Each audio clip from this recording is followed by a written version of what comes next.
There's been real inflation on this lawsuit. It started out at $1 billion, then he said it would be a $5 billion lawsuit, and now he has said it is a $10 billion lawsuit. It's got real Austin Powers energy. Absolutely, times 100 million or whatever. Yeah, I'm suing the BBC for putting words in my mouth, literally. They put words in my mouth. They had me saying things that I never said coming out. I guess they used AI or something. I think you'd have to say that if the BBC doesn't fight this case, there is very little hope that others will in the future, because it's hard to think of a broadcaster or an institution in a stronger position to do it. The BBC is fighting back in a multi-billion lawsuit from President Trump. Well, joining me is Archie Bland. Thanks for being with us, Archie. Thank you for having me. It's great to see you. So let's recap what this lawsuit is all about, because this is an edit of a panorama documentary that was released just over a year ago that spliced two parts of a Trump speech delivered on January the 6th together. The clips were actually delivered 50 minutes apart. And this was all part of this internal BBC memo that came to light at the start of last month. Trump at that time threatened a lawsuit. The BBC apologised with a very public apology, saying this was just an honest mistake. But Trump has pressed ahead with a very costly lawsuit that's hit the BBC late last night. Yeah, and there's been real inflation on this lawsuit. It started out at $1 billion, then he said it would be a $5 billion lawsuit, and now he has said it is a $10 billion lawsuit. It's got real Austin Powers energy. Absolutely, times 100 million or whatever, or more than that. And you know, I think part of what that shows you is that this isn't really a measure of the real harm done by this to Donald Trump. It's a measure of his desire to exact a kind of political revenge against an institution that he views as an enemy. Yeah. So Trump has filed two lawsuits, both of them $5 billion. The BBC was obviously presented with a choice whether to settle up in court for what's being reported around 10 million. People report that might be, or go to court for something that could end up being 5 or 10 times higher than that. And they've decided to press ahead contesting this in court. Yeah, and to be clear, I don't think anybody in the world expects that there will be a $10 billion finding against the BBC here. The question is really about whether the BBC considers it's worth the fight and the financial costs of taking it on. And there are very good reasons to think that it would believe it has a very strong chance of having this case thrown out altogether at an early stage. So they've already said that they will fight it. But the point for Donald Trump will partly be to tie the BBC up in an onerous process, an expensive process, a painful process, as a kind of caveat emptor to other political opponents or media organisations that he might deem have crossed him. So the Trump lawsuit is on two grounds. It's on jurisdiction and malice. And as you say, the BBC feels confident that it has a good case. Otherwise, it wouldn't go ahead with contesting what will inevitably be a very expensive process, even if eventually thrown out. So on jurisdiction, the BBC said in its apology, well, we weren't trying to interfere with the election because this was a programme that was shown to UK audiences and wasn't available to the American public. Trump has come back, or his lawyers have come back, saying that this could have been available to American audiences because people in Florida could have used a VPN. Yeah, and, you know, that partly goes to show how defamation law has become a kind of a global industry. People kind of shop around for a jurisdiction where they can bring a case. It was too late for him to bring a case in the UK. And that's certainly been the case here, where it's been filed from Florida. Yeah, absolutely.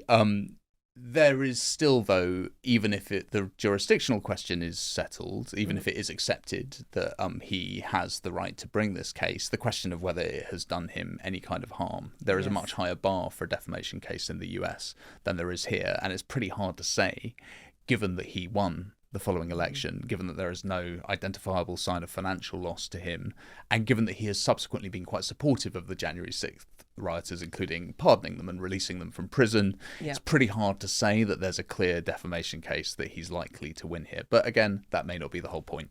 Yeah, and so this is the malice aspect of it, that this footage was shown 1 week before the election with the intention to interfere with its processes. And as you say, the idea that this ended up causing Trump any reputational financial harm is slightly debatable, given the results of the election. And given that this wasn't brought to Trump's attention until the leaked memo 1 year later. So clearly at the time, it was not something that was on his radar, shall we say. Right, and quite hard to argue substantial reputational harm to someone as prominent as a president if they themselves weren't aware that it had happened.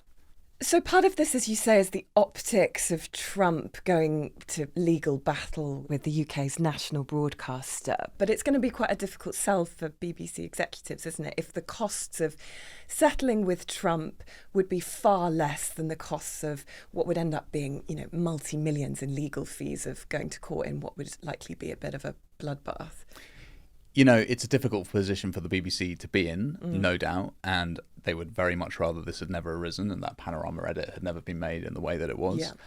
I think, though, that the idea that they will face a significant reputational risk or make the British public angry by fighting this lawsuit is significantly less of a risk than the risk of acquiescing to Donald Trump over a case like this. Given the strength of the legal position that they appear to be in, given that unlike some of the American broadcasters and firms that have settled with Trump, they don't have a relationship in particular that requires them to have him look favourably on their commercial interests, and given that the majority of the British public, I think, still comfortably, despite the fact that politics in this country have shifted, view the BBC far more favourably than they view Donald Trump, I think it would be a sign of a really enfeebled leadership if they were to take that decision. Yeah. Certainly at the moment, it doesn't look like they're going to. However, it could get more complicated. It could get more expensive. And I don't want to predict the future, but definitely don't think it's clear cut that the reputational risks are on the side of fighting this. Yes, you mentioned the American networks that have settled with Trump. So Paramount settled for its CBS News network for a case of $16 million earlier this year, following ABC, which settled last year when Trump was president-elect. But in both those decisions, that was hugely criticised and set a worrying precedent in American media, didn't it? Yeah, hugely criticised, but also made more sense in a nakedly commercial way, because those are businesses where Trump in one case was looking at a takeover deal. There are always going to be interests for American broadcasters, given the way that the Trump administration deals with the media, to appear to treat him in a favourable way and to do what he wants. The BBC shouldn't have those same kinds of concerns. Yeah. I think also, given the resources that the BBC has available to it, given the strength of its position here, and given the fact that it doesn't face those same kind of situational problems that an American broadcaster would have, I think you'd have to say that if the BBC doesn't fight this case, there is very little hope that others will in the future, because it's hard to think of a broadcaster or an institution in a stronger position to do it.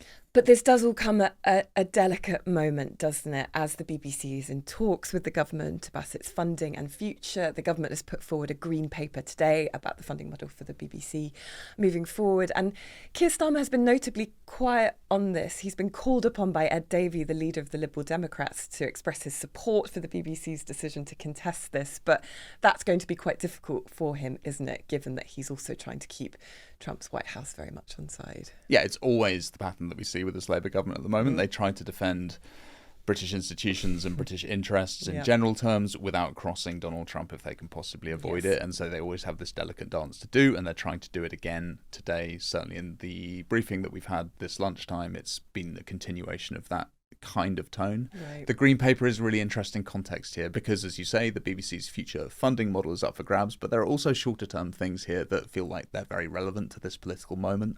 One provision in the Green Paper, which is only a consultation at this point, is that the BBC should no longer have political appointees to its board. Right. And all of this story broke out in the very first place, not to bore people with the Kremlinology, partly because of one of the political appointees on the BBC's board, who is a Conservative named Robbie Gibb, and whose influence has been quite significant. So it does suggest that the government sees that the BBC having these kind of political leanings at the very top complicates its ability to respond to cases like this, and complicates its ability to claim that it is truly neutral. Well, it's all a bit of a headache, but thank you so much, Archie, for coming up. It's great to see you. That's it for today. Thank you so much for watching this episode of Today in Focus, the latest. Please do give us a like and subscribe, and tell us what you think about this story in the comments. We love hearing from you.